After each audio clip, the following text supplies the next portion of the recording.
twins enter a pharmacy, begging for medicine to save their sick mother. The clerk refuses to help and tries to throw them out. But a millionaire who witnesses the scene takes a simply unbelievable action. What he does changes the fate of that family and the entire community forever. If this story interested you, subscribe to our channel, don't forget to like this video, and tell us which city you're watching us from. We'll keep going. The biting wind of Boston's November cut through her threadbare jacket like it wasn't even there. She was too small for this city, too small for the hurried glances, for the wide strides, for the towering buildings. Her bare feet carried the dust of a world that didn't want her. Her frail body was invisible, as if time and concrete had decided to erase her slowly, without haste, without pain, just through forgetting. They called her kid, a brat, nuisance, ghost. But if she ever had a real name, she couldn't remember it anymore. The streets had become her identity, the alleyways her bedroom, the dumpsters her dining room. She knew which street corners caught the warmth from the store vents on cold nights, and which restaurant trash bins were most generous. She had learned early that people are in a hurry, and that hurry leaves no room for compassion. She refused handouts, not out of pride, but out of instinct. There was something inside her older than hunger, a need to be respected, not tolerated. Her eyes said everything. Two deep wells of pain, vigilance, and somewhere in their depths, a spark of hope that stubbornly refused to die. Beacon Hill towered above her, its elegant brownstones housing families who would never know what it felt like to sleep on cold concrete. Sometimes she would stand across the street from the bay windows, watching families gather for dinner, their faces illuminated by warm light. She didn't feel envy, just a distant wonder, like observing creatures from another planet. That Thursday afternoon, the sky opened up without warning.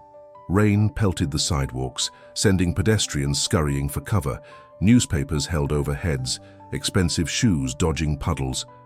She took shelter under the awning of a coffee shop, pressing herself against the wall to avoid the manager's inevitable shooing motion when he noticed her. From here, she could smell the pastries and coffee, a torment that had become so familiar. It was almost comforting. That's when she saw him, a boy about her age, maybe 8 or 9, running down the sidewalk. Well-dressed, new sneakers, a backpack that wasn't frayed at the edges. He was laughing, racing the raindrops, until his foot caught on an uneven piece of sidewalk. He went down hard, knee first against the wet concrete. She watched as people passed by. A woman in a business suit glanced down, hesitated, then hurried on. A man with an umbrella sidestepped the fallen boy without breaking stride. The boy sat up, his face contorting as he examined his bleeding knee. Before she could think about what she was doing, she darted out from under the awning. The rain immediately soaked through her clothes as she approached him carefully, crouching beside him. From her pocket, she pulled out an old but clean handkerchief, one of her few possessions. With practiced gentleness, she wiped away the blood and dirt from his knee. The boy stared at her, surprised but not afraid. "That hurts," he said, his voice catching. "It always does," she replied, her voice raspy from disuse. She noticed his shoelaces had come undone, perhaps what had caused him to trip. With small, nimble fingers, she tied them securely. "My name's Ethan," he offered, watching her curiously. "What's yours?" She just shrugged, continuing her work on his knee. "Don't you have a name?" he pressed. "Not anymore," she answered simply. "Ethan!" A deep voice called from down the street. A tall man was striding toward them, concern etched across his face. Michael Crawford moved with purpose, his broad shoulders tense under his expensive coat. He had been waiting in the car just around the corner, checking emails while Ethan ran ahead to the bakery they frequently visited. When his son hadn't appeared after a few minutes, he'd gone looking. "Dad, I fell, but she helped me," Ethan explained, as his father reached them. Michael looked at the small, soaked figure crouched beside his son. Her clothes hung from her thin frame, and her dark hair was plastered to her face from the rain. But what struck him were her eyes, too old for her young face, cautious and intelligent. "Thank you for helping my son," he said, his voice softer than his appearance would suggest. She nodded once, already backing away. People like him made her nervous. Men in expensive coats who drove expensive cars and lived in expensive houses. They were unpredictable. Sometimes they gave money and sometimes they called the police. "Wait," Ethan called out. "Dad, she's all wet and she doesn't have a name." Michael frowned, studying the girl more carefully. No adult in sight. No proper clothing for the weather. The realization of what he was seeing hit him like a physical blow. "Where are your parents?" he asked, though he suspected the answer. She just stared back, neither defiant nor pleading, just waiting. "Are you hungry?" Michael tried again. A slight nod, the first real response. "Dad, can we take her to get something to eat, please?" Ethan was already standing, seemingly forgetting about his injured knee and his newfound concern for the girl. Michael hesitated. He was the CEO of Crawford Architecture, a man who made split-second decisions worth millions of dollars. But this wasn't business. This was messier. The professional part of his brain told him to call social services and let them handle it. The human part, the part that had been increasingly silent since Claire's passing, stirred uncomfortably. "Come on," he found himself saying. "There's a cafe right around the corner. Let's get you both dry and get some food." The girl didn't. Move trust wasn't something she gave easily. It had been beaten out of her by experience. "Please," Ethan added, holding out his hand to her. "They have the best hot chocolate in Boston. Dad says so." Something in the boy's earnest face made her relent. She nodded again and followed them, keeping a careful distance, ready to run if needed. The rain continued to fall, washing the streets clean of everything except her footprints, which followed hesitantly behind the confident strides of the man and his son. Inside the cafe, the warmth hit her like a wall. The smells were overwhelming, coffee and cinnamon and bread. Her stomach clenched painfully in response. She remained by the door while Michael ordered, her eyes tracking every exit, every potential threat.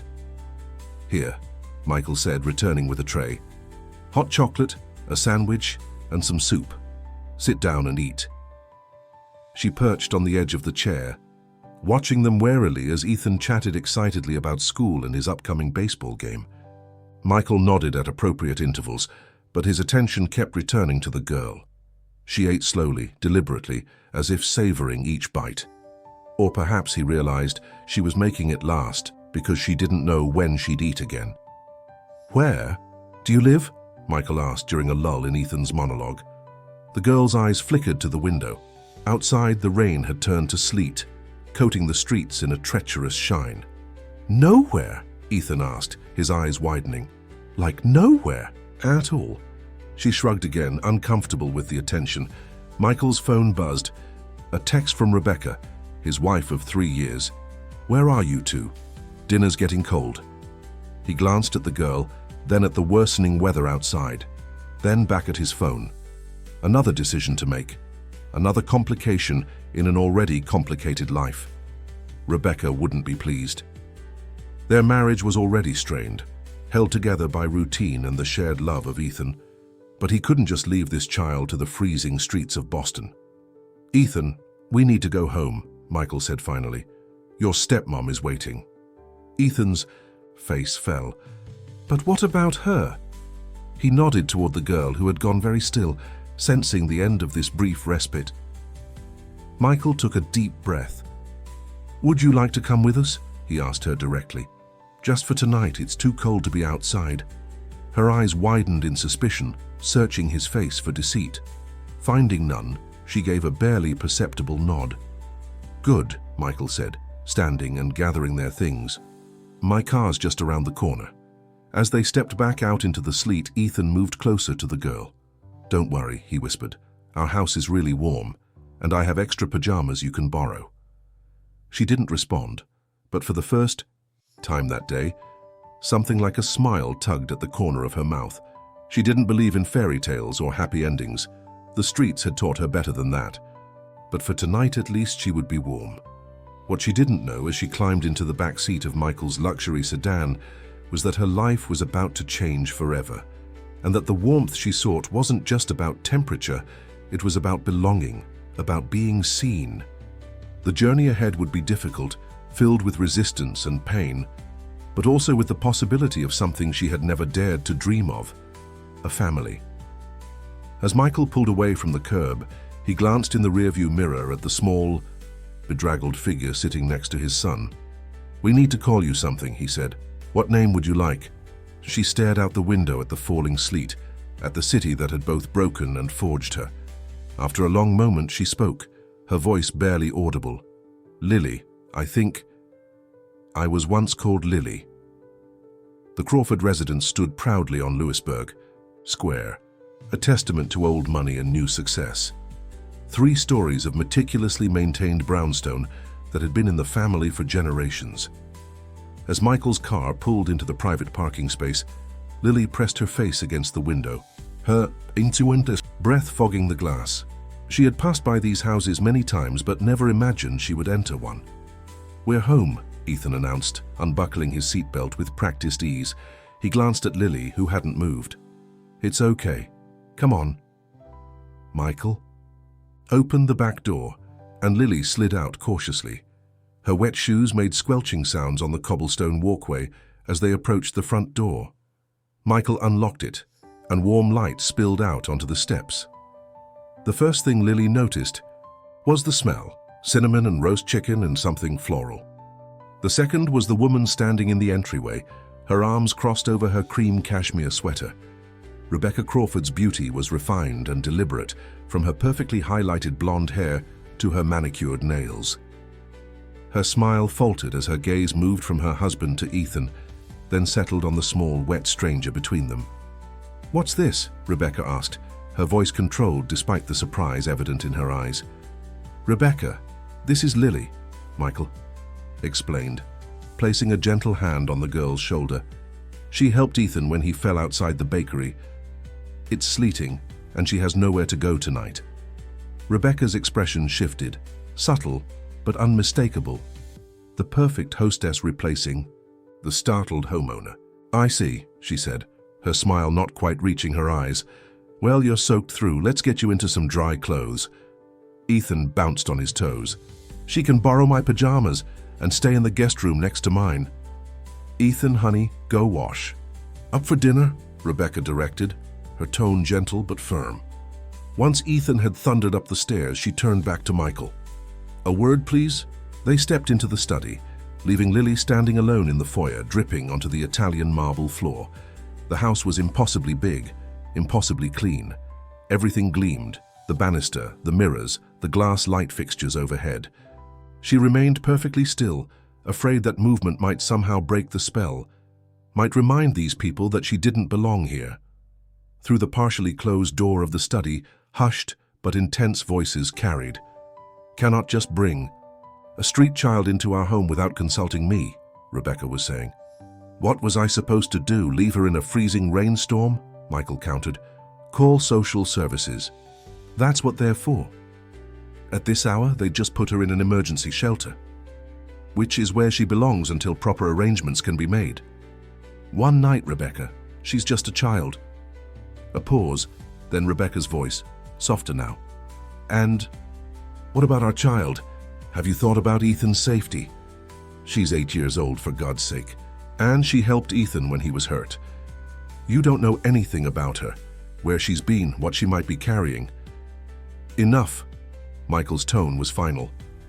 "She stays tonight. Tomorrow we'll figure something out." Lily heard footsteps approaching and quickly looked down at her feet. Rebecca emerged from the study, her composure restored. "Let's get you cleaned up," she said with practiced warmth. "Follow me."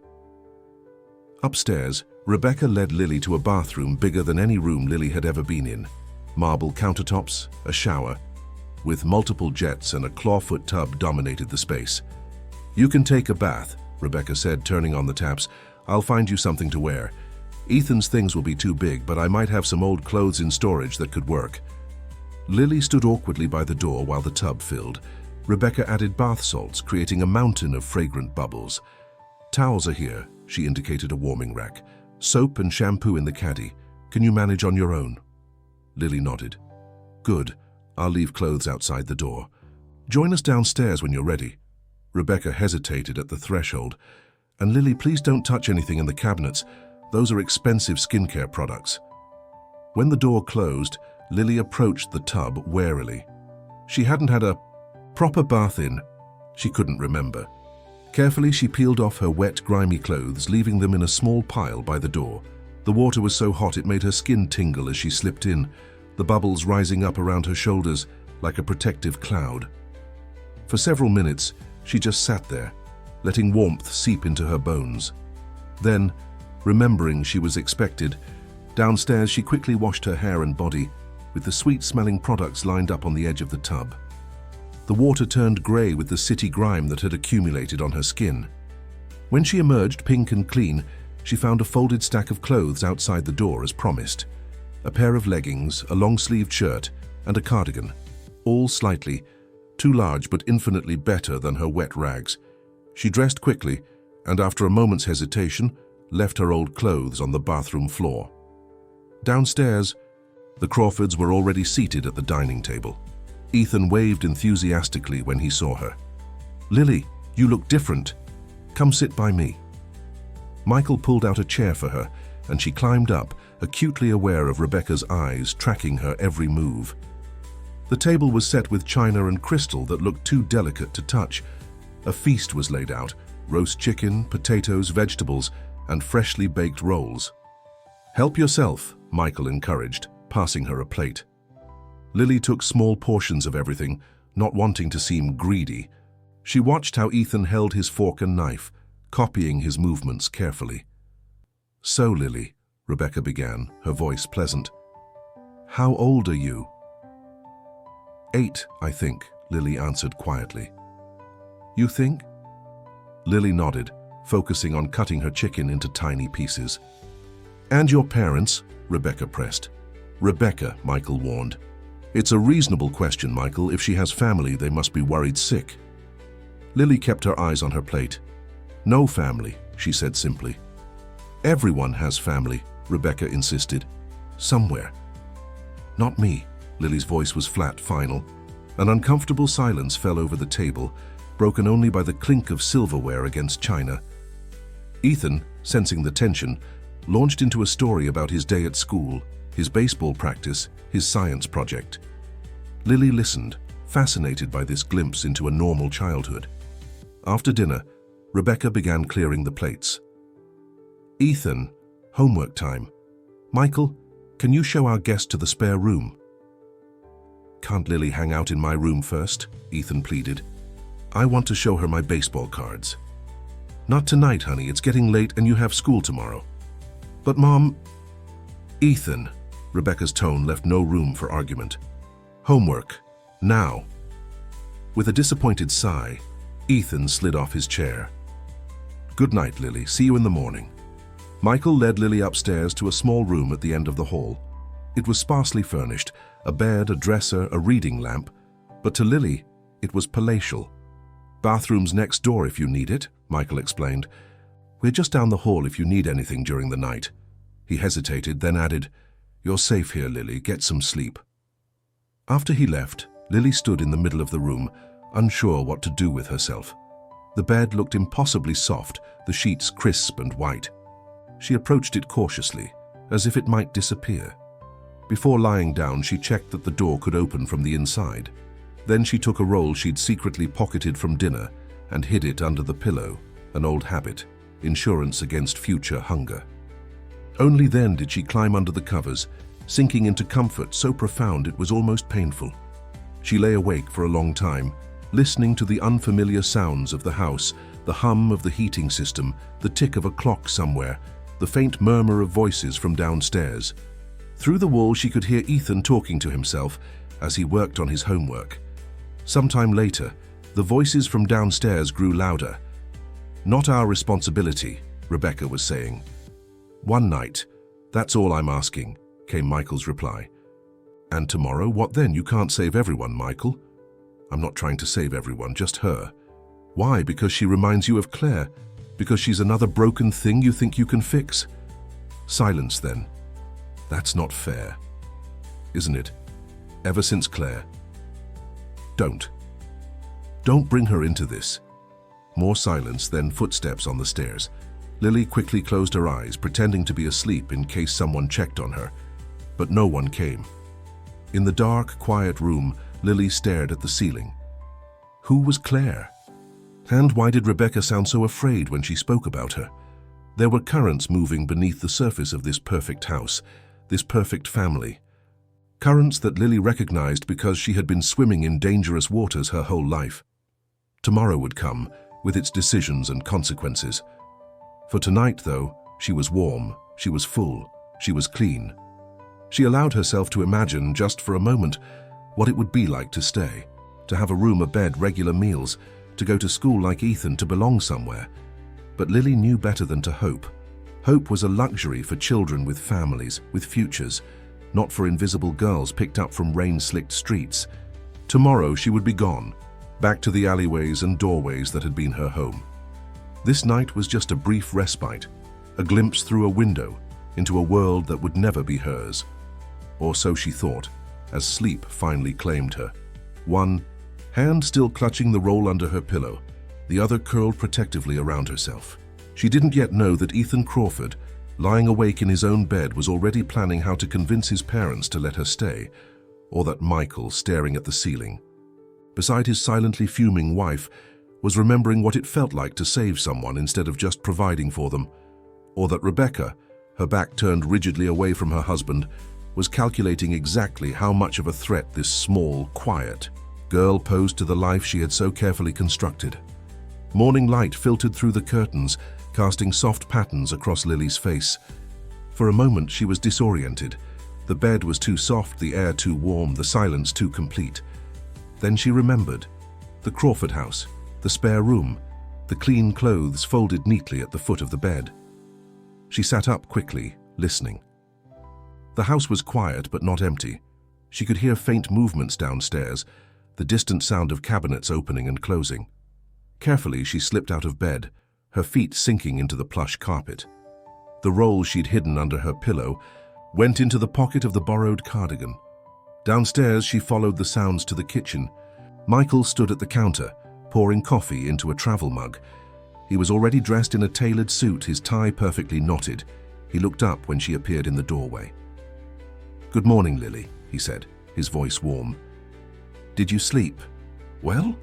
She nodded, hovering uncertainly at the threshold. "Hungry? There's cereal in the pantry, or I can make you some eggs." Before she could answer, rapid footsteps thundered down the stairs, and Ethan burst into the kitchen, still in his pajamas, his hair sticking up in all directions. "Lily, you're still here," he exclaimed, as if he'd been afraid she might have disappeared in the night. "Dad, can Lily come to my baseball game today? It's after school. Coach says I might get to pitch." Michael glanced at his watch. "We'll talk about it later, buddy. Right now you need to get dressed or you'll be late for school." He turned to Lily. "Help yourself to breakfast. Rebecca will be down soon. I've got an early meeting, but I'll be back by mid-afternoon." Ethan was already pulling Lily toward the pantry. "We have like a million kinds of cereal. My favorite is the one with the little chocolate pieces, but Mom only lets me have that on weekends." As Ethan chattered away, showing Lily the cereal, options, the proper way to set the table, and how to operate the complicated coffee machine that Rebecca insisted on using instead of a regular coffee pot, Lily slowly relaxed. Ethan's enthusiasm was contagious, his acceptance of her presence complete and unquestioning. They were halfway through their bowls of cereal when Rebecca appeared, already dressed in slim-fitting jeans and a cashmere sweater, her hair pulled back in a sleek ponytail. She paused briefly at the sight of them sitting together at the kitchen island. "Good morning," she said, her voice neutral. "Ethan, hurry up. The bus comes in 15 minutes. Can Lily come to school with me?" Ethan asked through a mouthful of cereal. "No, honey. Lily isn't enrolled at your school. But finish your breakfast, please." While Ethan ran upstairs to get dressed, Rebecca poured herself coffee, her movements precise and controlled. "Did Michael speak with you this morning?" she asked Lily. Lily shook her head. "I see." Rebecca stirred creamer into her coffee. "He had to leave for an early meeting. He'll be calling social services when he returns. They'll find a proper placement for you." Lily said nothing, but her shoulders tensed. She'd been in proper placements before. Group homes with too many children and not enough food. Foster families who saw her as a paycheck, not a child. She preferred the streets where at least she was free, In the meantime, Rebecca continued, I work from home today. You can stay in your room or in the living room. There are books on the shelves if you read. I read, Lily said quietly. Rebecca looked at her more carefully. School? Before you were on the streets? Sometimes, when we stayed in one place long enough. Something flickered across Rebecca's face. Surprise, perhaps, or a reluctant acknowledgement that this small, dirty child had once had a different life. Before she could respond, Ethan reappeared, fully dressed with his backpack slung over one shoulder. Bye, Lily. See you after school, he called, as Rebecca ushered him toward the door. Be good today, Rebecca told him, straightening his collar. And remember, Mrs. Peterson is picking you up for your play date with Tyler after school. But my baseball game is on Thursday, not today. Today is Tuesday. Oh, Ethan's face fell. But can Lily stay until I get back? Rebecca sighed. We'll see. Now go or you'll miss the bus. After Ethan left, the house fell into uncomfortable silence. Rebecca disappeared into her home office, leaving Lily alone in the kitchen. Uncertain what to do with herself, Lily carefully rinsed her cereal bowl and placed it in the dishwasher, just as she'd seen Ethan do. She spent the morning exploring the house, moving silently from room to room.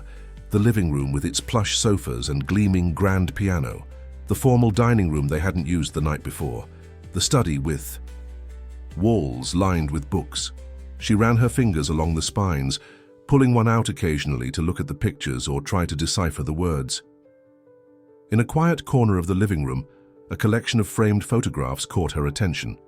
Many featured Ethan at various ages, as a toddler on a beach riding a tricycle, blowing out birthday candles. Michael appeared in many of them, his smile more relaxed than Lily had seen it. Rebecca was in the more recent ones, always perfectly composed, her arm around Ethan or her hand on Michael's, but one photo stood apart from the others. It showed a younger Michael with a woman Lily didn't recognize, tall with curly dark hair and a wide, uninhibited smile.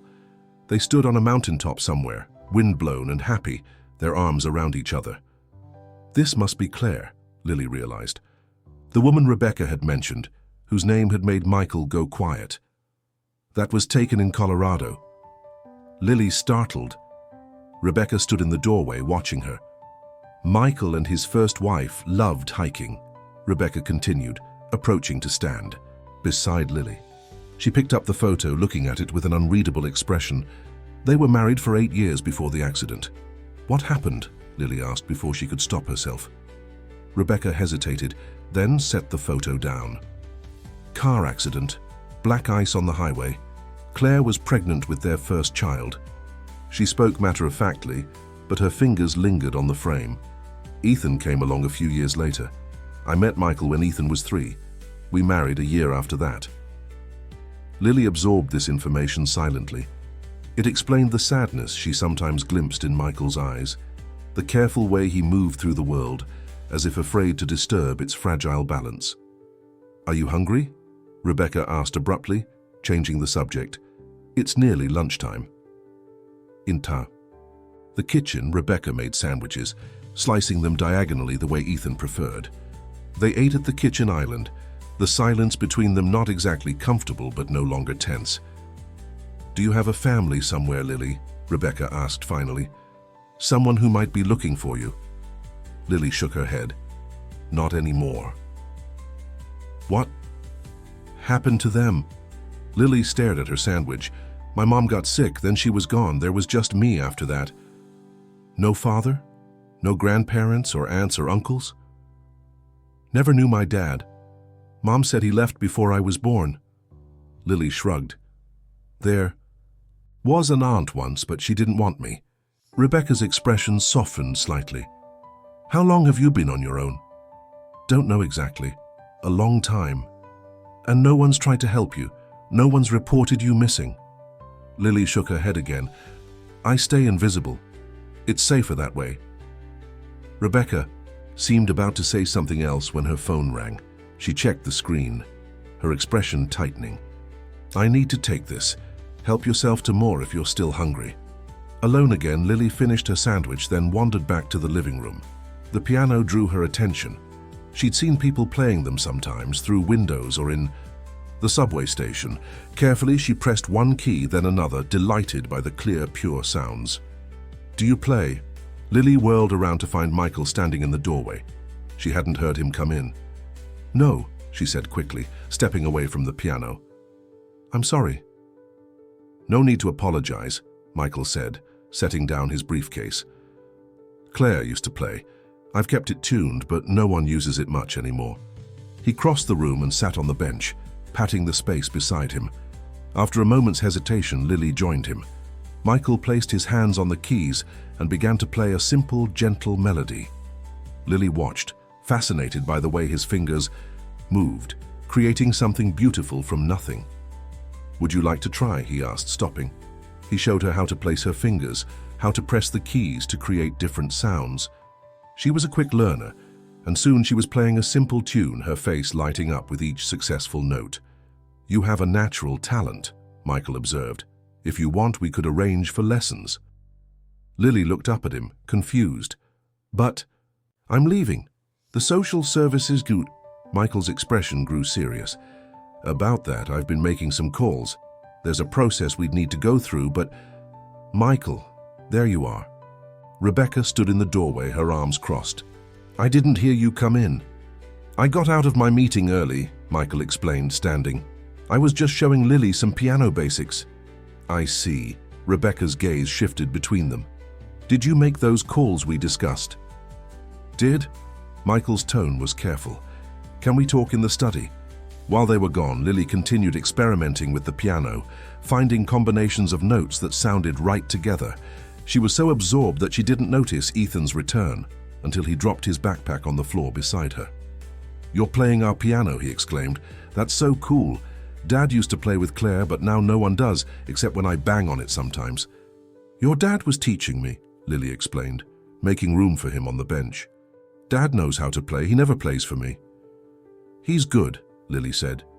"He played a pretty song." Ethan's face lit up. "Maybe he'll play for both of us now. Hey, want to see my baseball cards? Mum said I could hang out with you until dinner." The next few hours passed in a blur of activity. Ethan showed Lily his collection of baseball cards, explaining the statistics and player rankings with great seriousness. They built an elaborate fort in his room using blankets and chairs. He taught her how to play his favorite board game, cheering when she won and immediately demanding a rematch. Through it all, Lily felt something unfamiliar growing inside her, a warmth, a lightness, a sense of connection she'd almost forgotten. That was possible. Ethan accepted her completely, without questions or conditions. He didn't care where she'd come from or why she had no family. To him, she was just Lily, his new friend. At dinner, the mood was different. Michael seemed distracted. Rebecca tense. Ethan, oblivious to the undercurrents, chatted about his day at school, his playdate with Tyler, and his plans to teach Lily how to pitch a baseball. "Ethan," Michael said during a pause, "Lily might be staying with us for a while longer." Ethan's face lit up. "Really, like forever?" "Not forever," Rebecca interjected quickly. "Just until proper arrangements can be made." "Yeah, but that could take time," Michael continued. "The system is overloaded, and in the meantime, Lily needs a stable environment. So she can stay in the guest room and come to my baseball game Thursday?" Ethan was practically bouncing in his seat. "Yes to both," Michael confirmed, smiling at Lily's stunned expression. "And we'll need to look into getting her registered for school. She can go to my school. Mrs. Davis is the best teacher ever, and my friend Jake has an extra desk next to him that no one uses." As Ethan's excitement bubbled over, Lily watched. Rebecca. Her smile was fixed, her fingers tight around her water glass. She said all the right things about school supplies and proper clothing and doctor's appointments that would need to be scheduled. But her eyes never quite met Lily's, and when she thought no one was looking, her expression hardened into something like fear. Later, as Lily lay in bed in the guest room, her room at least for now, she heard the voices again from downstairs. Rebecca and Michael, their words indistinct but their tones clear. Anger, frustration, pleading, something about not ready and too soon, and think about Ethan. She didn't understand everything happening in this house, the currents of grief, and resentment that flowed beneath its perfect surface. But she understood enough to know that her presence had disturbed something fragile, had forced these people to confront feelings they'd rather keep buried. For the first time in years, Lily allowed herself to hope. Not for a fairy tale ending, she was too practical for that, but for something simple, a place to belong if only for a little while, a chance to be visible, a chance to matter to someone. Outside her window, Boston continued its nighttime rhythm, indifferent to the small dramas, playing out behind closed doors. But inside this house on this night, something had shifted.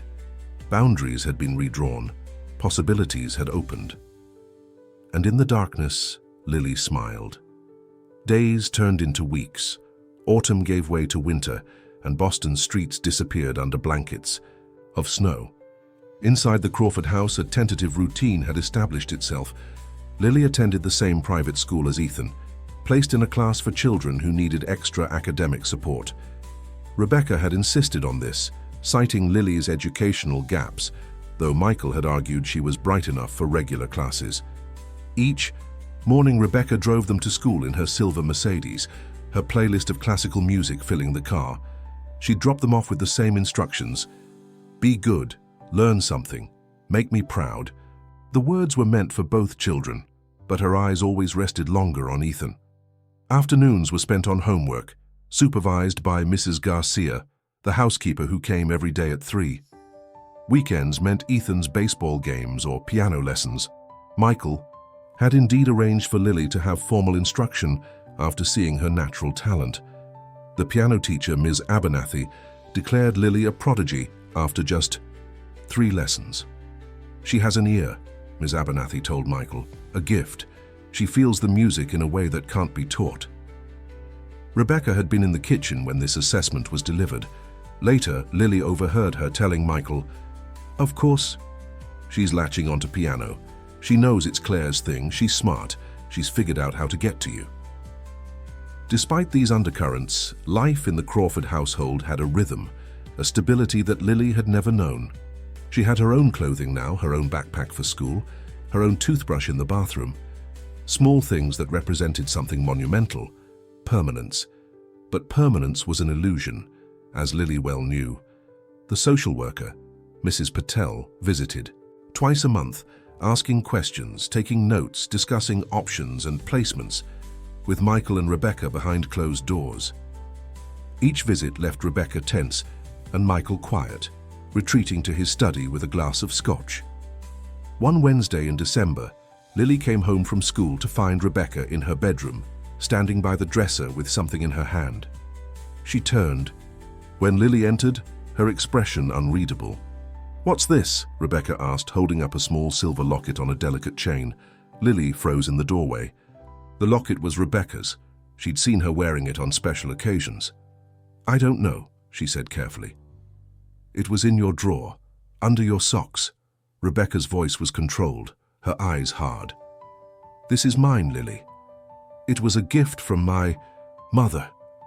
"I didn't put it there," Lily said, her heart racing. "I've never touched it." "Then how did it get in your drawer?" Rebecca took a step closer. "No one else would have any reason to move my jewelry." "I don't know," Lily repeated, her voice smaller now. "I didn't take it." Rebecca studied her for a long moment. "I want to believe you," she said finally, "but you need to understand, things like this can't happen in this house. Trust is essential in a family." "I didn't take it," Lily insisted, her eyes filling with tears despite her best efforts. Rebecca sighed, slipping the locket into her pocket. "We'll discuss this with Michael when he gets home." She moved past Lily, adding, "Stay in your room until dinner, please." Alone, Lily sat on the edge of her bed, her mind racing. Why would Rebecca's locket be in her drawer? She hadn't taken it. She'd never steal from the Crawfords, not after everything they'd done for her. But she knew how this would look to them, to the social worker, to anyone who heard the story. Street kid steals from the family trying to help her. It was the narrative people expected, the one they were waiting for. Dinner that night was a tense affair. Ethan, sensing the atmosphere, tried to fill the silence with stories about his day. but even his cheerful chatter couldn't dispel the cloud hanging over the table. When Ethan went upstairs to finish his homework, Michael turned to Lily. "Rebecca told me what happened," he said, his voice gentle but serious. "I need you to be honest with us, Lily. Did you take the locket?" "No," Lily said, meeting his eyes. "I wouldn't do that." Michael glanced at Rebecca, who was pushing food around her plate without eating. "Is it possible you took it without thinking? Maybe you were admiring it and forgot to put it back?" "I never touched it," Lily insisted. "I've never been in your bedroom or your jewelry box. I wouldn't." "The locket didn't just walk into your drawer by itself," Rebecca said sharply. "And I know Ethan wouldn't have taken it." "I didn't take it," Lily repeated, tears threatening again. Michael sighed, running a hand through his hair. "Okay, let's all take a breath. It's been found, that's what matters. No harm done." "That's not the point, Michael," Rebecca said. "The point is the breach of trust. How can we—" She stopped, glancing at Lily. "We'll discuss this later." Lily was excused from the table, sent back to her room with the weight of suspicion heavy on her shoulders. Through the floor she could hear Rebecca and Michael arguing in the kitchen, their voices rising and falling like waves. "This is exactly what I was afraid of," Rebecca was saying. "You can't just bring a child off the streets and expect everything to be perfect. She's had to survive on her own. Of course she developed certain behaviors." "We don't know that she took it," Michael countered. "And even if she did, we need to understand why. Kids don't steal without reason." "Don't make excuses for her," Rebecca snapped. "This is our home, Michael. I have a right to feel safe in my own home." "She's a child, Rebecca. A child who's been through more than we can imagine. And what about our child? What about Ethan? What example does this set for him?" The argument continued, but Lily stopped listening. She crawled into bed fully clothed, pulling the covers over her head, as if they could shield her from what was happening. She hadn't taken the locket, but she knew with the certainty of someone who had seen the worst of humanity that it didn't matter. The truth was less important than what people believed, and Rebecca believed she was a thief. The next morning, breakfast was subdued. Ethan, picking up on the tension, kept shooting worried glances between his parents and Lily. Rebecca announced she had errands to run and wouldn't be driving them to school. "I'll take them," Michael said, checking his watch. "I can move my first meeting." In the car, after they dropped Ethan off at his classroom, Michael turned to Lily.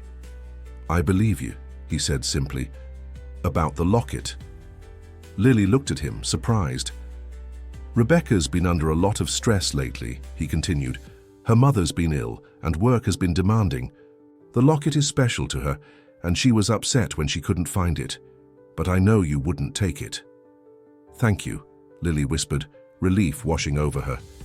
Michael smiled, the first genuine smile she'd seen from him in days. "You're part of our family now, Lily. That means we trust each other. Now go learn something amazing, okay?" Family.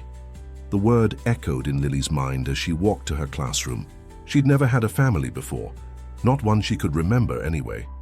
Was that what they were becoming? Was that even possible? The day passed in a blur of lessons and activities.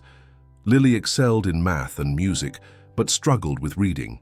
The words sometimes jumbled themselves on the page, making her head hurt.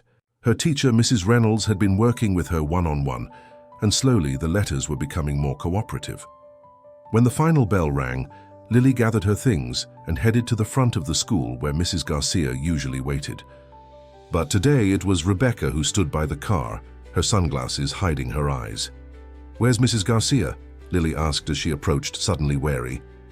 "I finished my errands early," Rebecca explained, opening the passenger door. "Ethan has a dentist appointment, so it's just us heading home." The drive was silent. Rebecca focused on the road, Lily staring out the window at the snow-covered streets. When they arrived home, Rebecca unlocked the door and gestured for Lily to go inside.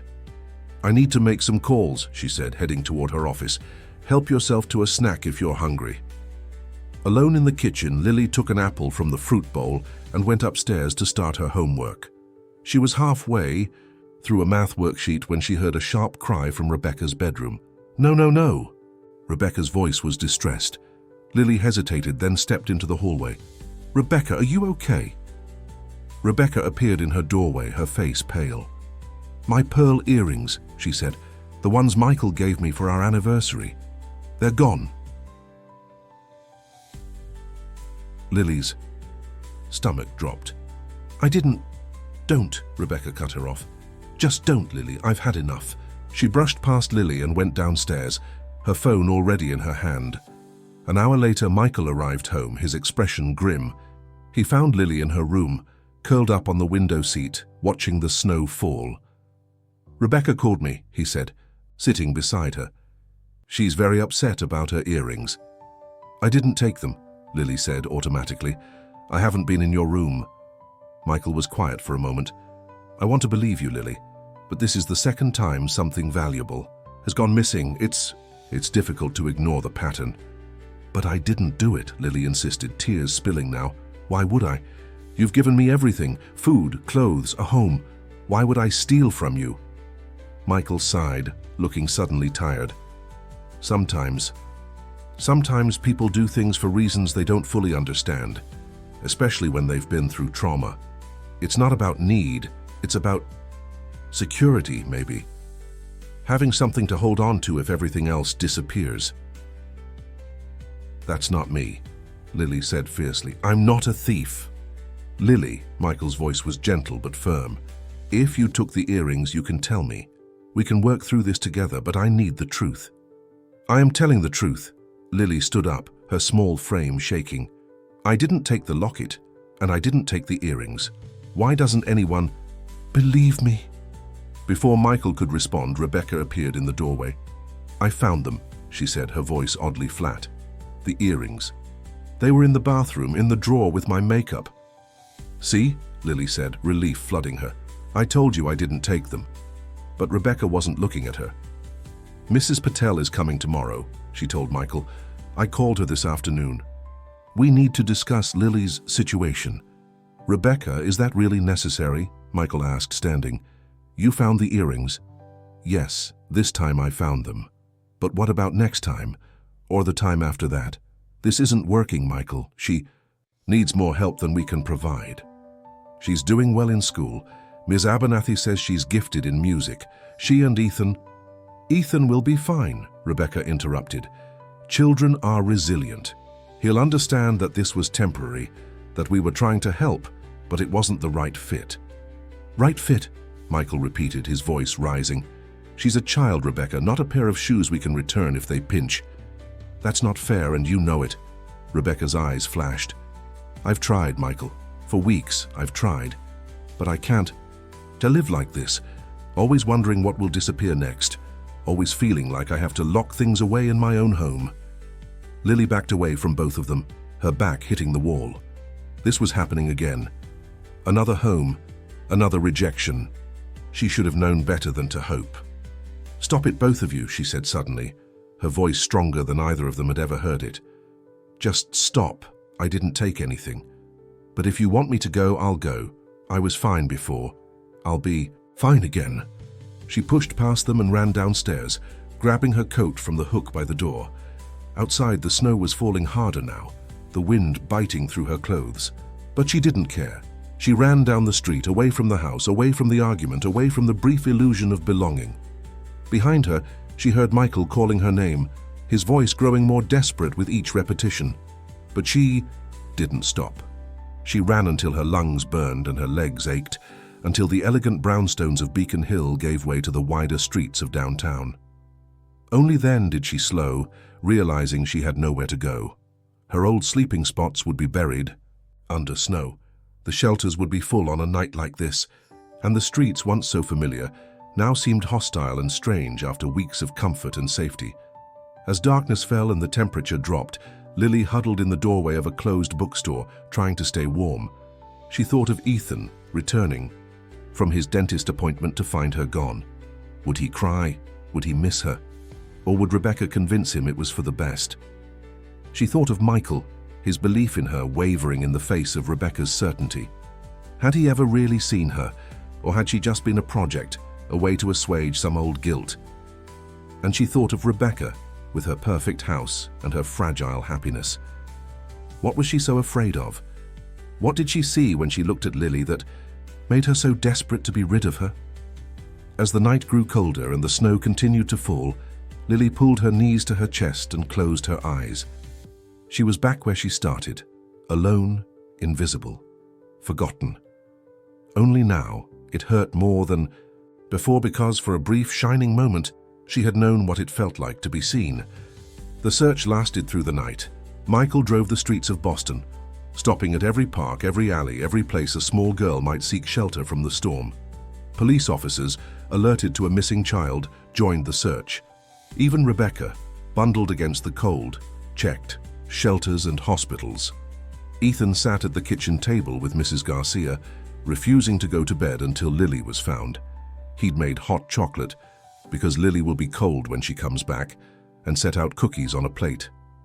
Every time headlights swept across the front window, he ran to the door, only to be disappointed when it wasn't his father returning with Lily.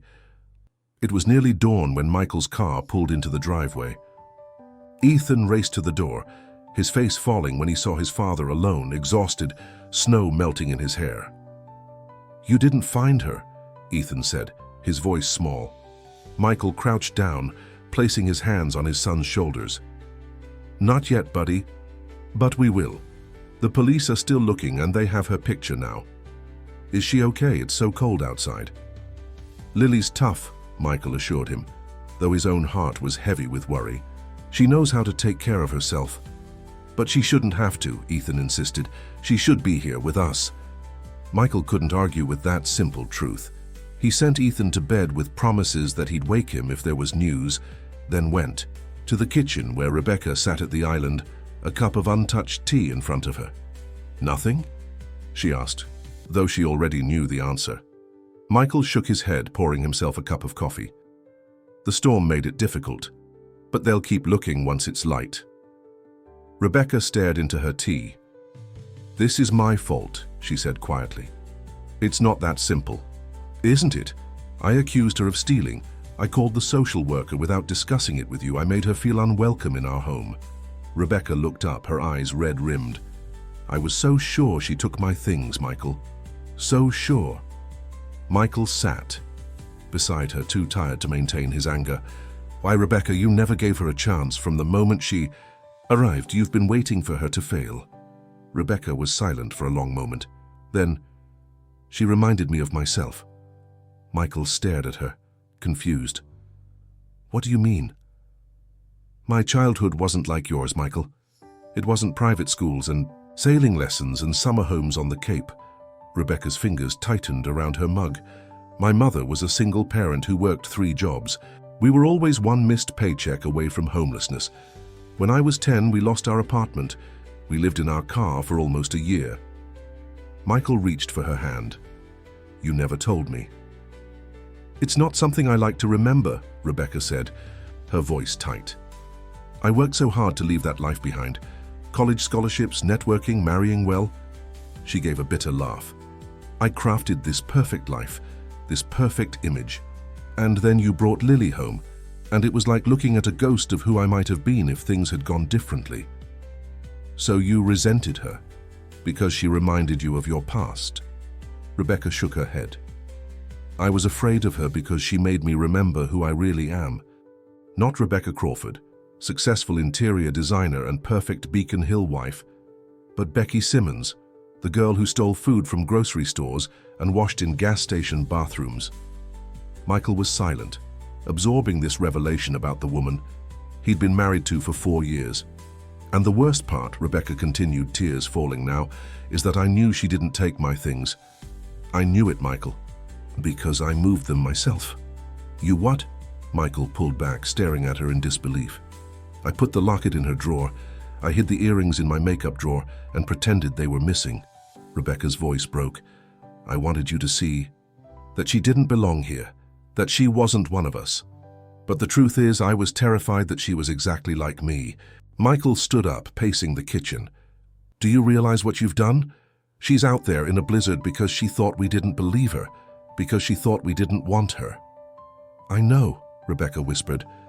and I don't know how to fix it." Before Michael could respond, the doorbell rang. They froze, looking at each other, then both rushed to the front door. A police officer stood on the porch, snow swirling around him. Behind him, huddled in a blanket in the back of the patrol car, was a small figure with tangled dark hair. "Is this your missing girl?" the officer asked. "We found her at the South Station bus terminal. She was trying to buy a ticket to New York." Relief washed over Michael like a physical force. "Yes, that's her. Thank God." They brought Lily inside, her small body shivering, despite the blanket. Her face was pale, her lips tinged with blue from the cold. She didn't look at either of them, keeping her eyes fixed on the floor. "You're safe now," the officer told her. "These people have been looking for you all night." Lily said nothing, standing in the entryway like a statue, the melting snow forming a puddle around her feet. "Thank you for finding her," Michael told the officer, shaking his hand. "We can't tell you how worried we were." After the officer left, an uncomfortable silence filled the house. Lily still hadn't moved or spoken. "Let's get you warmed up," Michael said gently, trying to guide her toward the stairs. "A hot bath, some dry clothes." "I'm not staying," Lily said, her voice hoarse from the cold. "I just came back to get my things." "Lily," Michael began, but Rebecca stepped forward. "Wait," she said, kneeling in front of Lily so they were eye to eye. "Before you decide anything, there's something I need to tell you." Lily looked at her finally, wariness evident in every line of her small body. "I lied," Rebecca said simply. "About the locket and the earrings. You didn't take them. I moved them to make it look like you did." Lily's expression didn't change, but something flickered in her eyes. Not surprise, Michael realized with a pang, but confirmation. She had suspected all along. "Why?" Lily asked, the single word carrying the weight of all her hurt and confusion. Rebecca took a deep breath. "Because I was afraid, not of you, but of what you represented, of the memories you brought back." She glanced at Michael, then back at Lily. "When I was a little younger than you, my mother and I were homeless. We lived in our car, in shelters, sometimes on the street. I was hungry and scared and angry, just like you've been." Lily's posture shifted slightly, surprise registering on her face. "I worked so hard to forget that time, to become someone else," Rebecca continued, "and when Michael brought you home, it was like my past had come back to haunt me. I was afraid that if we kept you, I'd have to face who I really am. And I was afraid that if they knew the truth about me, they wouldn't want me anymore." "That's not true," Michael interjected, placing a hand on Rebecca's shoulder. "Your past doesn't define you, Rebecca. It's part of you, but it's not all of you." "I know that now," Rebecca said, her eyes still on Lily. "And I need you to know that I'm sorry. What I did was wrong and cruel, and you didn't deserve it. No child deserves to feel unwanted or disbelieved." Lily stood very still, processing these words. Then, to both their surprise, she asked, "Were you scared when you were homeless?" Rebecca nodded, tears spilling down her cheeks. "Terrified every day." "Me too," Lily whispered. "Every day." A silent understanding passed between them, a recognition of shared experience that transcended words. Then, from the top of the stairs, came a cry of joy. "Lily!" Ethan, awakened by the commotion, flew down the stairs and threw his arms around her, nearly knocking her over. "You came back. I knew you would." For the first time since returning, Lily's rigid posture softened. She hugged Ethan back, burying her face in his shoulder. "I made hot chocolate for you," Ethan told her, pulling back to look at her face. "And I saved you cookies. Are you hungry? You must be super hungry." Lily nodded, the ghost of a smile, touching her lips. "Come on," Ethan said, tugging her toward the kitchen. "Mom, Dad, come on, Lily needs breakfast." In the kitchen, they moved in a careful dance around each other. Michael made fresh hot chocolate while Rebecca prepared toast and scrambled eggs. Ethan sat beside Lily at the island, talking non-stop about how worried they'd all been, how even his teacher had joined the search, how he'd stayed up all night waiting for her. Lily ate silently, the warmth and food gradually bringing color back to her cheeks. When she'd finished, Michael sat across from her, his expression serious. "Lily, we want you to stay," he said. "Not temporarily, not as a guest, but as part of our family, permanently." Lily looked from Michael to Rebecca, uncertainty in her eyes. "It's what we all want," Rebecca affirmed, meeting Lily's gaze steadily. "What I should have wanted from the beginning, if I hadn't been so caught up in my own fears." "Like you'd adopt me?" Lily asked, the concept almost too big to grasp. "Yes," Michael said, "if that's what you want, too." Lily was quiet for a long moment. "I thought about leaving," she said finally. "On the bus. Going somewhere no one knew. Me. Starting over." She looked at Ethan, who was watching her with wide, hopeful eyes. "But then I thought about piano lessons and school and Ethan's baseball games." Her gaze shifted to Michael. "And playing chess with you on Sundays." Then, to Rebecca. "And the cookies we baked for Ethan's class." "You thought about us," Rebecca said softly, "even after what happened." Lily nodded. "I didn't want to, but I did."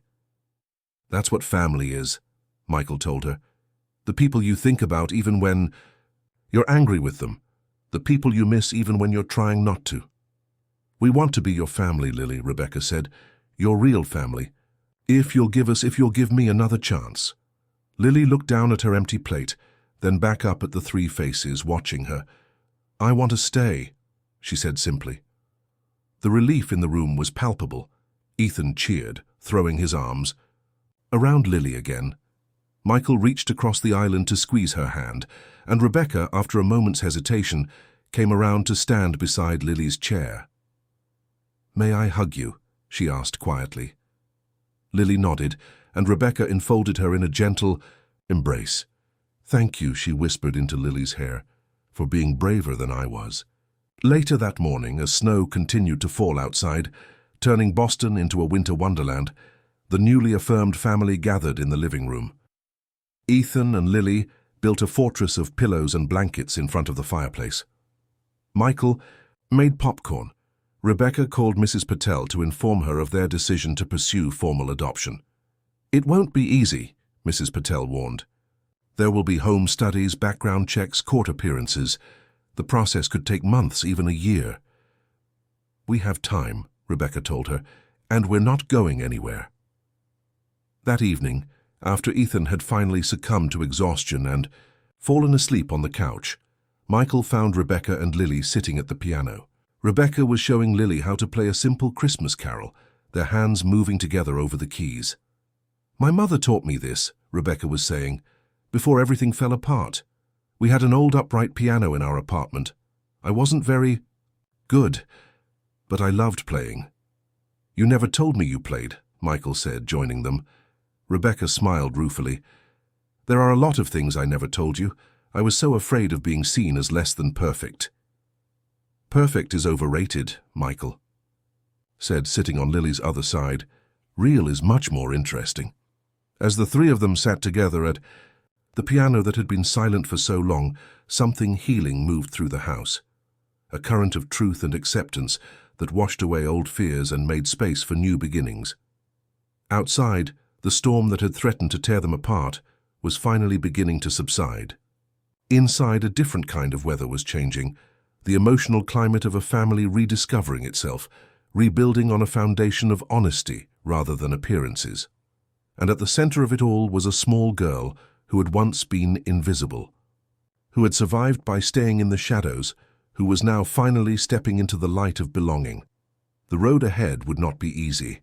There would be legal hurdles, emotional adjustments, difficult conversations. Rebecca would need to continue, confronting her past rather than burying it. Michael would have to balance his memories of Claire with his love for his new family. Ethan would face questions and perhaps teasing at school about his new sister. And Lily would need to learn to trust again, to believe that this time, this family, this home was real and lasting, that she was no longer invisible, that she mattered. But for now, in this moment, as their fingers moved together across the piano keys, creating something beautiful from their combined effort, there was hope. Not the fragile hope that Lily had carried with her on the streets, but something stronger, more substantial. A hope built on truth, on seeing and being seen, on the recognition that family isn't about perfection, it's about belonging, just as you are. Spring came to Boston like a promise fulfilled. The snow melted, revealing crocuses pushing through the soil in the public garden. Trees that had stood bare against winter skies now burst with pale green buds. The city transformed, and with it, the Crawford family. The past 4 months had been a journey of paperwork, court appearances, home studies, and endless meetings. But today, as they climbed the steps of the Suffolk County Courthouse, there was an air of anticipation among them. "Are you nervous?" Ethan asked Lily as they waited outside the judge's chambers. He'd insisted on wearing his best suit for the occasion and had carefully combed his hair without being asked. Lily smoothed down the skirt of her new blue dress. "A little," she admitted. "What if the judge says no?" "He won't," Ethan said with absolute confidence. "Dad says all the reports are positive, and Mrs. Patel is on our side now." Lily nodded, though the flutter in her stomach remained. She'd learned over the past months that happy endings weren't guaranteed, even when everything seemed to be going well. Life had taught her caution.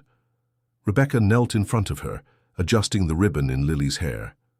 "No matter what happens in there," she said softly, "you're already our daughter. This is just making it official on paper." Lily searched Rebecca's face, finding only sincerity in her eyes. Their relationship had been a slow, careful rebuilding of trust. There had been difficult conversations, moments of retreat on both sides, but also breakthroughs. Rebecca had started sharing stories from her past, not just the painful ones, but the happy memories too, the ones she'd buried along with the hurt. And Lily had begun to believe that Rebecca truly wanted her there, not just for Michael and Ethan's sake, but for her own. "Crawford family?" A court officer appeared in the doorway. "Judge Hernandez is ready for you now." The adoption hearing was brief but meaningful. Judge Hernandez, a kind-faced woman with silver-streaked hair, asked Lily if she understood what adoption meant, if this was what she wanted. Lily's yes was clear and certain. The judge asked Michael and Rebecca if they were committed to providing Lily with a loving home, to treating her as their own child in all ways. "We are," they answered in unison. "And, young man," the judge addressed Ethan, "how do you feel about gaining a sister today?" Ethan beamed. "I already have a sister," he said simply. "We're just waiting for you to make it official." Judge Hernandez smiled. "Well, I see no reason to keep you waiting any longer." She signed the documents in front of her with a flourish. "By the power vested in me by the Commonwealth of Massachusetts, I hereby declare Lily to be the legal daughter of Michael and Rebecca Crawford, with all the rights and privileges thereof. Congratulations, Lily Crawford. You are officially part of this family." Applause broke out in the small chamber. Mrs. Patel wiped away tears. Michael hugged Lily tightly, whispering, "Welcome home. Officially." Ethan bounced in place, shouting, "She's my sister for real." And Rebecca, who had maintained her composure throughout the proceedings, finally broke down, pulling Lily into a fierce embrace. "Thank you," she whispered, "for giving me the chance to be your mother." Later, the celebration lunch at their favorite restaurant near Boston Common, Lily sat surrounded by her new extended family. Michael's parents had flown in from California for the occasion. Rebecca's mother, frail but determined, had come from Florida. Ethan's friends from school and their parents. Lily's piano teacher, Ms. Abernathy. Even some of Lily's classmates with whom she'd formed tentative friendships over the past months. As plates of pasta and pizza were passed around the long table, Michael stood and tapped his glass. "For attention. I want to thank everyone for being here today to celebrate this special occasion," he began. "Family isn't always about blood. Sometimes it's about who you choose and who chooses you back." He looked at Lily, his eyes bright with emotion. "Lily, you chose us even when we made it difficult. You saw something in us worth believing in. And in doing so, you helped us see ourselves more clearly." Rebecca stood next to him, taking his hand. "When Lily came into our lives, I was afraid," she admitted. "Afraid of the past, afraid of change, afraid of opening our family to someone new. But Lily taught me that the things we fear are often the things that can heal us. She hasn't just joined our family, she's made it stronger, more honest, more complete. Ethan, not to be outdone, scrambled onto his chair. "And she's the best sister ever," he declared. "She helps me with my homework and she doesn't even get mad when I borrow her colored pencils without asking." Laughter rippled around the table. Then Rebecca raised her glass higher. "To Lily Crawford," she said, "our daughter, our sister, our family." "To Lily," the group echoed, glasses clinking around the table. Lily, overwhelmed by the moment, looked around at the faces of her new family. 8 months ago she had been invisible, surviving on the margins of society, convinced that she didn't matter to anyone. Now she sat at the center of this gathering, visible, valued, loved. Summer arrived with a heat wave that sent Bostonians fleeing to the beaches of Cape Cod and the islands. The Crawfords joined the exodus, renting a house on Nantucket for 2 weeks in July, the first real family vacation any of them had taken in years. The beach house was smaller than their Beacon Hill brownstone, but what it lacked in size, it made up for in charm and proximity to the ocean. Lily fell in love with the sea immediately, spending hours collecting shells and sea glass, learning to body surf in the gentle waves, building elaborate sand castles with Ethan. One evening, as the sun began to set over the water, painting the sky in shades of pink and gold, Rebecca found Lily sitting alone on the beach watching the changing colors. "Mind if I join you?" she asked, spreading a blanket on the sand. Lily smiled and moved over to make room. They sat in comfortable silence for a while, listening to the rhythmic sound of the waves. "I used to dream about the ocean," Lily said finally. "When I was living on the streets, I'd never seen it in real life, but I'd seen pictures in library books. I used to imagine how it would feel to swim in water that went on forever." Rebecca wrapped an arm around Lily's shoulders. "And how does the reality compare to the dream?" "Better," Lily said without hesitation. "Louder, bigger, saltier." Grinned. "More seaweed than I expected." Rebecca laughed. "Life is often like that, messier than our dreams, but somehow more real, more satisfying." Lily picked up a handful of sand, letting it sift through her fingers. "Did you ever dream about having a daughter? Before me, I mean." Rebecca was quiet for a moment. "Yes," she said finally. "Before I married Michael, I had a life with someone. Else we were planning a family when things changed." She took a deep breath. "I lost a baby, a little girl. She would have been about your age now." Lily looked up at Rebecca, surprised by this revelation. "I'm sorry." "It was a long time ago," Rebecca said, her eyes on the horizon. "After that, I closed that part of my heart. I told myself I was happy being Ethan's stepmother, that I didn't need a child of my own. I think that's part of why I reacted so badly when you came into our lives. You awakened feelings I'd tried very hard to bury. Are you sad that I'm not really yours? Biologically, I mean." Rebecca turned to face her fully. "Lily, listen to me. Biology is just science. Family is love. You are my daughter in every way. That matters. The judge said so, but more importantly, my heart says so." She took Lily's hand, placing it over her heart. "Feel that. That's a mother's love. For you. No DNA test required." Lily leaned into Rebecca's side, and together they watched as the first stars appeared in the darkening sky. Later that night, as the family played a heated game of Monopoly in the beach house living room, the sound of laughter filling the small space, Lily looked around at the 3 people who had become her world. Michael, strategic and thoughtful, carefully counting his money. Rebecca, competitive and animated, negotiating property trades. Ethan, impulsive and joyful, celebrating each roll of the dice as an adventure. And herself, Lily Crawford, no longer invisible, no longer silent, no longer alone. A daughter, a sister, a member of a family that had chosen her, and that she had chosen in return. The adoption had become official in the spring, but it was here, in this ordinary moment of family game night, that Lily truly felt the permanence of her place in their lives.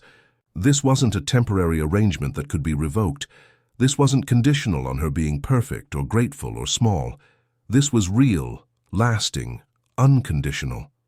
Fall brought new beginnings.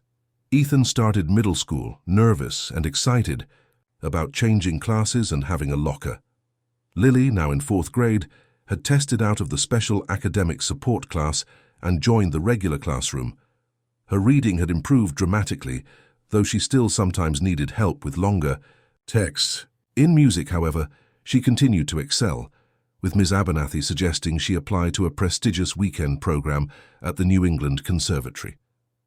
Rebecca's interior design business was thriving, but she had made changes to her schedule, ensuring she was home when the children returned from school most days. Michael, too, had adjusted his work hours, delegating more responsibilities to his partners, so he could attend Ethan's baseball games and Lily's piano recitals. Their home had changed as well. The formal perfection that had once characterized the Crawford residence had given way to a more lived-in comfort. Ethan's baseball gear often cluttered the hallway. Lily's music sheets spilled across the coffee table. Rebecca's design samples occupied the dining room table more often than not. Michael's beloved first edition books migrated from the study to wherever he was currently reading.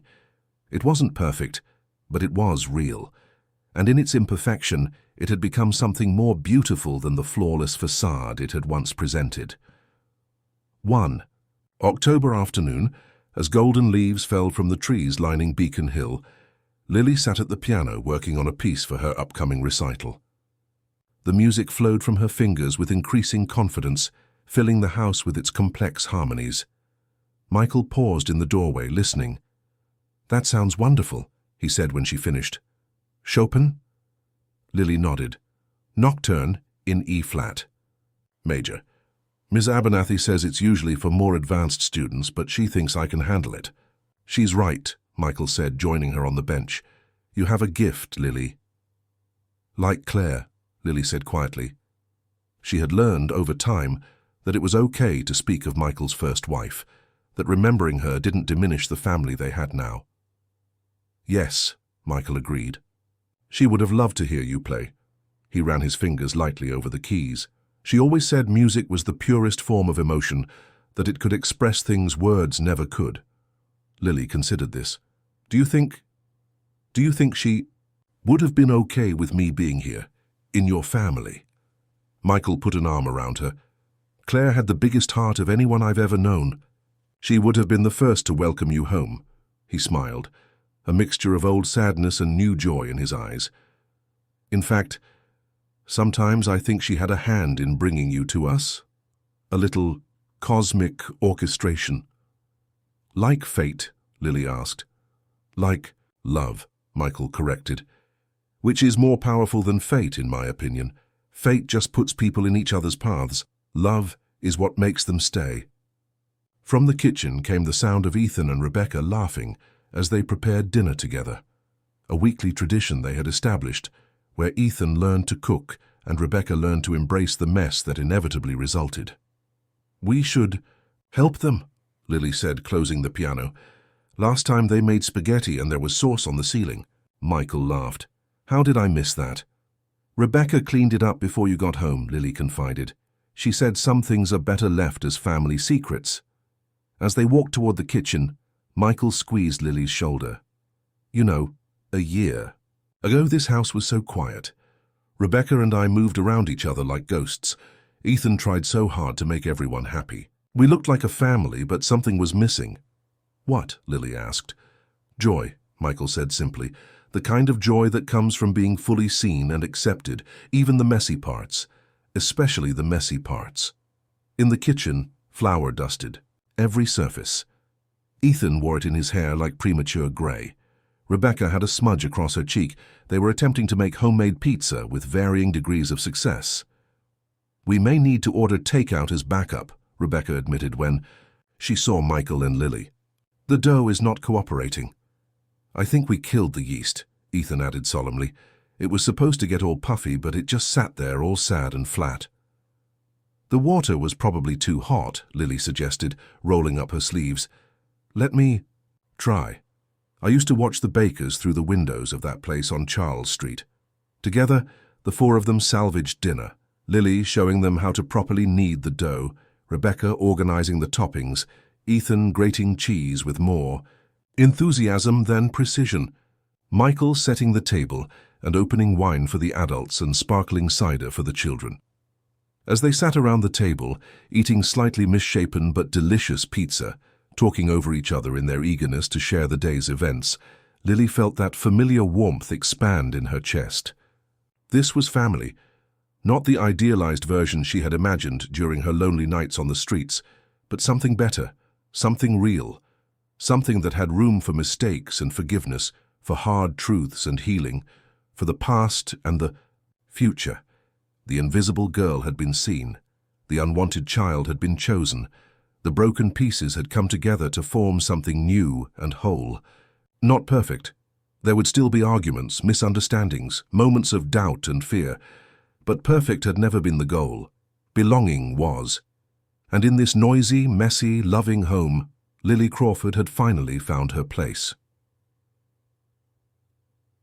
As the evening wound down, as homework was completed and showers taken, as goodnight hugs were exchanged, Lily stood at her bedroom window, looking out at the city lights. Boston had once been a place of survival for her, a cold and indifferent backdrop to her struggle to exist. Now it was home, filled with familiar streets and favorite places, with school friends and piano lessons, with a past she was no longer running from and a future she was eagerly running toward.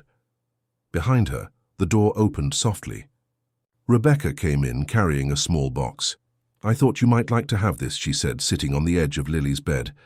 "I found it when I was cleaning out some old things." Lily joined her, taking the box curiously. Inside was a silver locket, the same one that had once been hidden in her drawer, the catalyst for so much pain and eventual healing. "It was my mother's," Rebecca explained. "And before that my grandmother's. I'd like you to have it now." Lily lifted the locket, opening it to find it empty. "There's no picture." "I thought we could choose one together," Rebecca said. "From our vacation, maybe. The four of us on the beach at sunset." Lily closed her hand around the locket, feeling its weight, its significance. "I'd like that." Rebecca helped her fasten it around her neck, then hugged her tightly. "I love you, Lily Crawford," she whispered. "More than I ever thought possible." "I love you too," Lily whispered back, the words still new enough to feel momentous. Later, after Rebecca had gone, Lily lay in bed, her hand curled around the locket. Outside her window, the city continued its nighttime rhythm, car horns and distant sirens, the murmur of pedestrians, the hum of urban life. But inside this house, inside this room, inside this family, there was peace. The little girl who had once been too small for the city, too small for hurried glances and wide strides and high walls, had found her place, not by making herself bigger or louder or more demanding, but by being exactly who she was, and by finding people who saw her, truly saw her, and loved what they saw. As sleep claimed her, Lily smiled. Tomorrow would bring school and piano practice, homework and chores, the ordinary rhythm of family life. And in its very ordinariness it was extraordinary, because it was hers, because she belonged. In the darkness the locket gleamed against her nightshirt, empty still but full of promise, like the future stretching out before her, like the heart that had once been closed but now opened wider every